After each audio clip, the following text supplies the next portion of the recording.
Welcome to Lesson 4. We've created empathy maps to understand users and personas to make them memorable. Now we add the dimension of time. A journey map visualizes the user's experience as they move through a process, trying to access care, manage a condition, or engage with a program.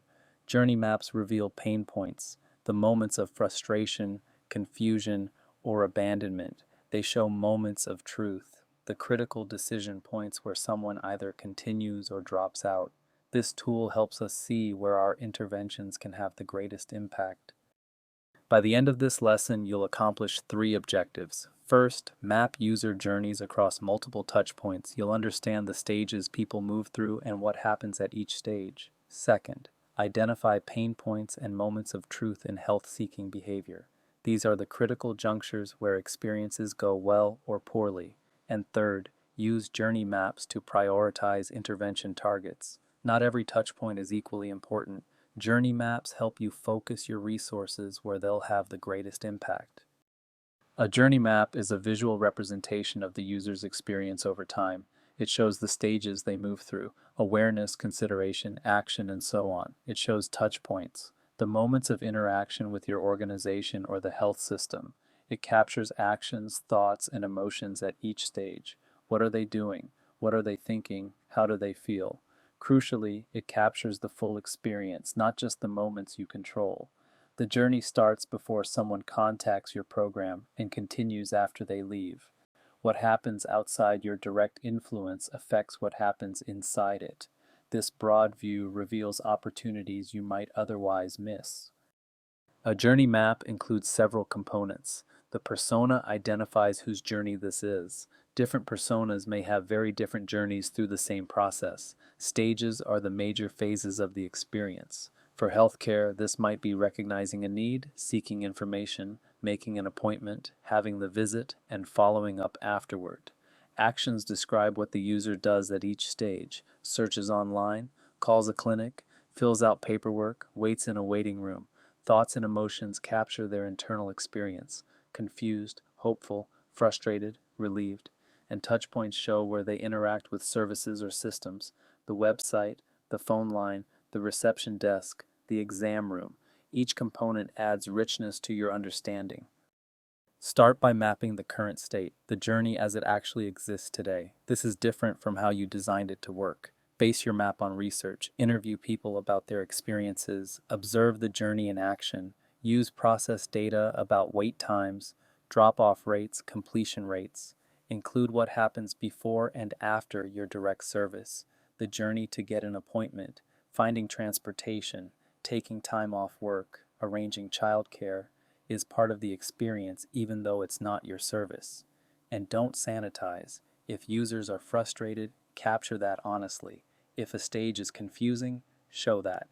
The value of a journey map comes from its honesty about pain points, not from making your organization look good. Pain points are moments where the experience goes wrong. Where do users struggle, get confused, or feel frustrated? Maybe the website is hard to navigate. Maybe the phone system has too many options. Maybe the paperwork is overwhelming. Where do they drop out of the journey? If people start the process but don't complete it, find where the drop-off happens. That's a critical pain point. Where do actions and emotions misalign? Someone might complete all the steps, but if they feel frustrated and disrespected, they won't come back. They won't recommend the service to others. Each pain point is an opportunity for improvement. These are where redesign can have the greatest impact on user experience. Moments of truth are the critical decision points in a journey.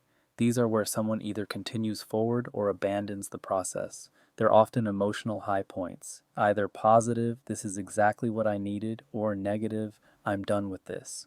First impressions are often moments of truth. How someone is greeted when they first call or first walk in sets expectations for everything that follows. A warm, welcoming first contact can carry someone through later difficulties. A cold or confusing first contact poisons the rest. Design these moments with extra care. You can't perfect every touch point, but the moments of truth deserve disproportionate attention. Get these right, and users will forgive other imperfections.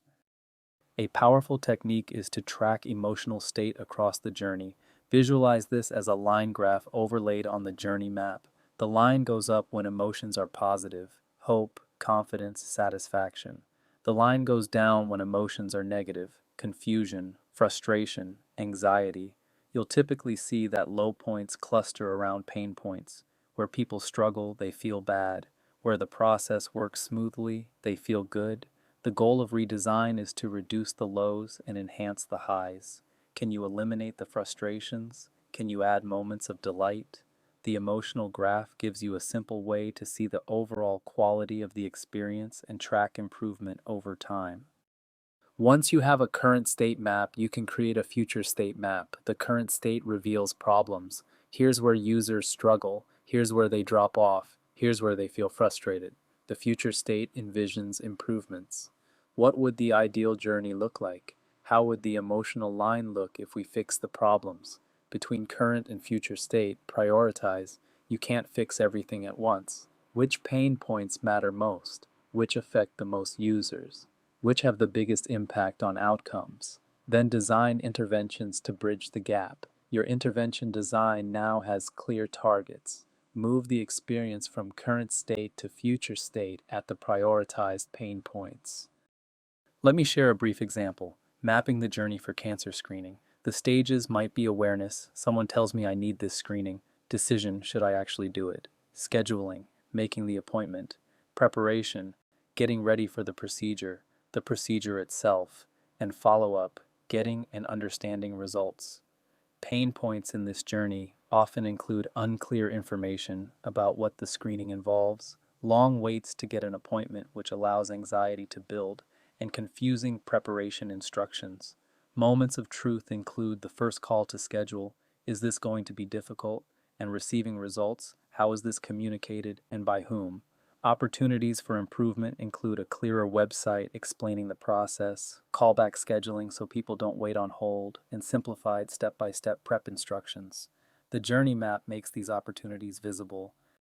Let's summarize our key takeaways. Journey maps visualize user experience over time, showing stages, actions, thoughts, emotions, and touch points. They reveal pain points, the moments where users struggle, get confused, or drop out of the process.